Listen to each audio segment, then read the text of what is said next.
Aerodynamics treats of the motion of air or other gases and of the forces acting on solids in motion relative to such air or other gases. Relative wind is the motion of the air with reference to a body. It may be the result of moving air and a stationary body, or still air and a moving body, or both air and body may be moving with reference to the earth. In this case, the relative wind is the algebraic sum of the two motions.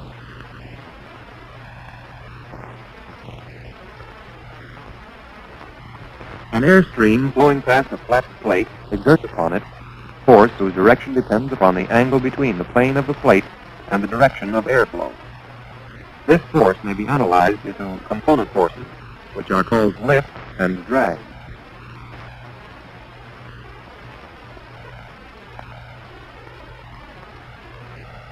Lift acts at right angles to the relative wind, and drag acts parallel to the relative wind.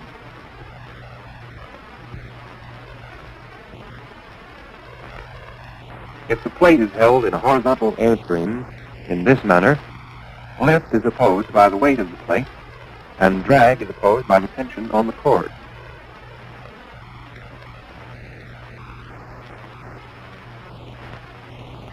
The acute angle between the relative wind and the face of the plate is called the angle of attack.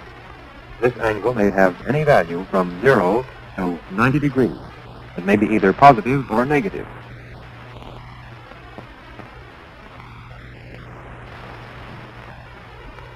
An airfoil is any surface designed to be projected through the air in order to produce a useful dynamic reaction.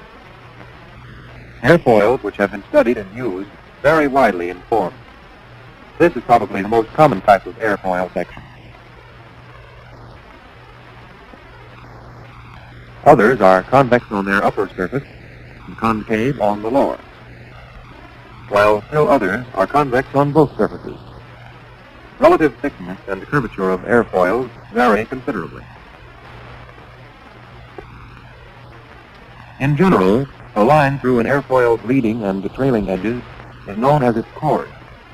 This is the case with an airfoil having a symmetrical double convex camber. In an airfoil which is convex on its upper surface and concave below, the chord corresponds to the arc of the medium camber. In other airfoils, it is the line of a straight edge brought into contact with the lower surface at 2 points.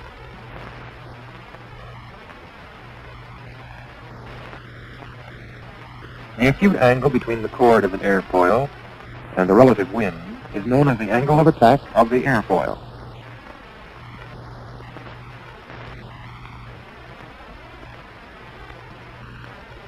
A wind tunnel is a device for testing reactions on airfoils and other aerodynamic things. It usually consists of a large tube with a constricted throat. The propeller produces airflow, and a honeycomb arrangement is placed at one end to ensure straight airflow. When lift and drag of an airfoil are to be measured, the model is placed in the chamber and supported by wires. One wire runs from the model through the top of the tunnel to a balance arm which is weighted so as to maintain tension and compensate for other forces. From the leading edge of each wing, a wire runs forward in the direction of flight, over pulleys, and down to a bar on a platform type of scale. A second pair of wires runs vertically downward from the wings to another scale.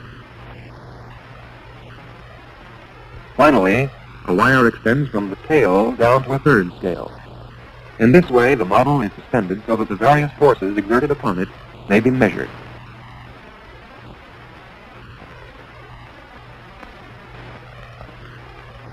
The position of the model is observed through sighting scopes. With the air flowing at the desired velocity, drag force is exerted upon these wires. Front lift is measured as the actual lifting force upon these wires. Rear lift as the force upon this wire. Total lift is the sum of front and rear lift.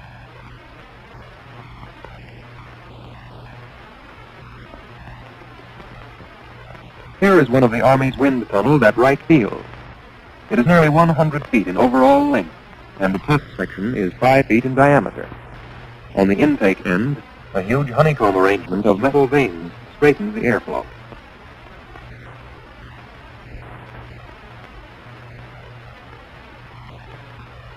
Four electric motors of 400 horsepower each furnish power to turn the fan. 2 of the motors are shown here. There are 2 others inside the tunnel. The fans are 12 feet in diameter and have 12 blades. When driven at a speed of 700 RPM, they produce an airspeed of approximately 200 miles an hour in the tunnel. Wind tunnel tests show how lift and drag vary with the angle of attack of an airfoil. In general, as the angle of attack increases, lift and drag increase up to a point where lift decreases abruptly and drag becomes the principal component. This is known as the stalling angle. From this angle to 90 degrees, drag continues to increase, while lift falls off.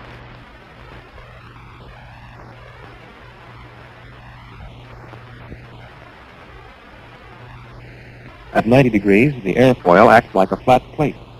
It has maximum drag and negligible lift. Wind tunnel tests have also proven that for any given airfoil, lift and drag vary directly with the area of the wing. If the area is doubled, lift and drag are also doubled.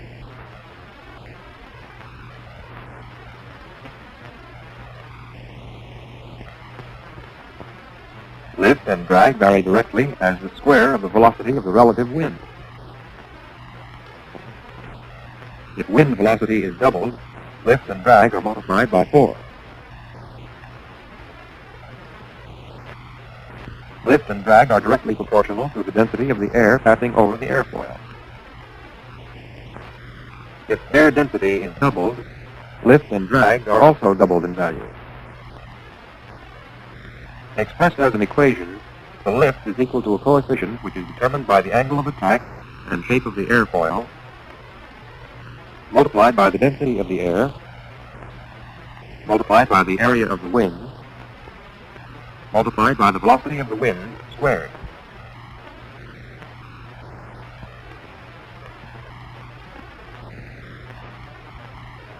Drag equals the coefficient which is determined by the angle of attack and shape of the airfoil, multiplied by the density of the air, multiplied by the area of the wing, multiplied by the velocity of the wind squared.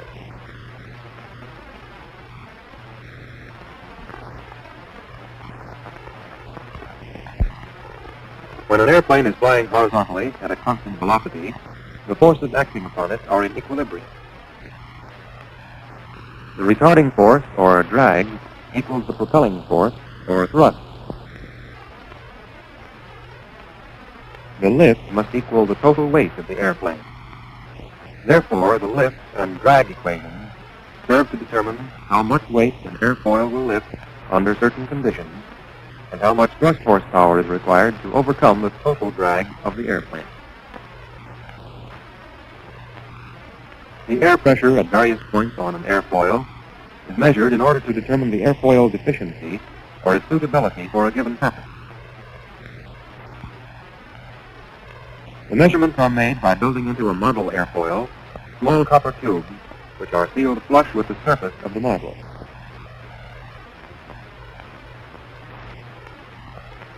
These tubes extend from the model to a pressure measuring device outside the tunnel.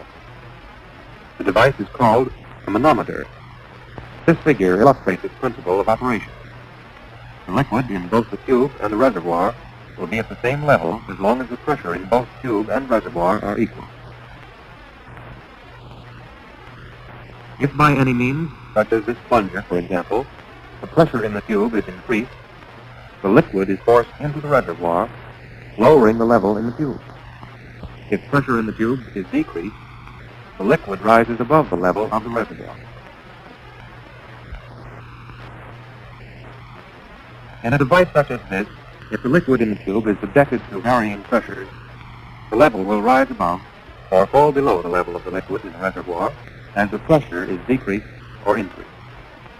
Reading of liquid levels provides an accurate means of determining pressure differences.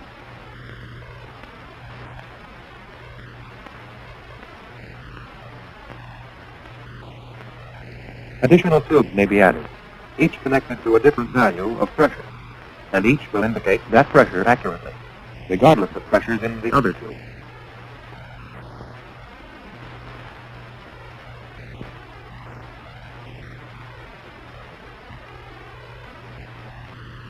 Operating on these principles, this bank of manometer tubes is used to determine pressures on an airfoil. Because all tubes are at the same pressure, being exposed to the atmosphere, the levels in the tubes are equal. For test purposes, each manometer tube is connected to a different point on the surface of the airfoil. The majority of these test points are located on the leading edge and upper surface. Relatively few are placed on the lower surface. Of course, this is only a schematic representation of the connection. In actual practice, tubes run from the manometers through an opening and inside of the airfoil to the test point.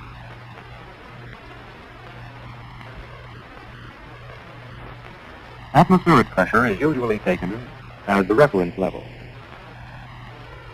Pressures above atmospheric are called positive. Those below atmospheric are called negative. Actually, these values are pressure differences with reference to the atmospheric pressure. With reference to absolute zero, all pressures are necessarily positive.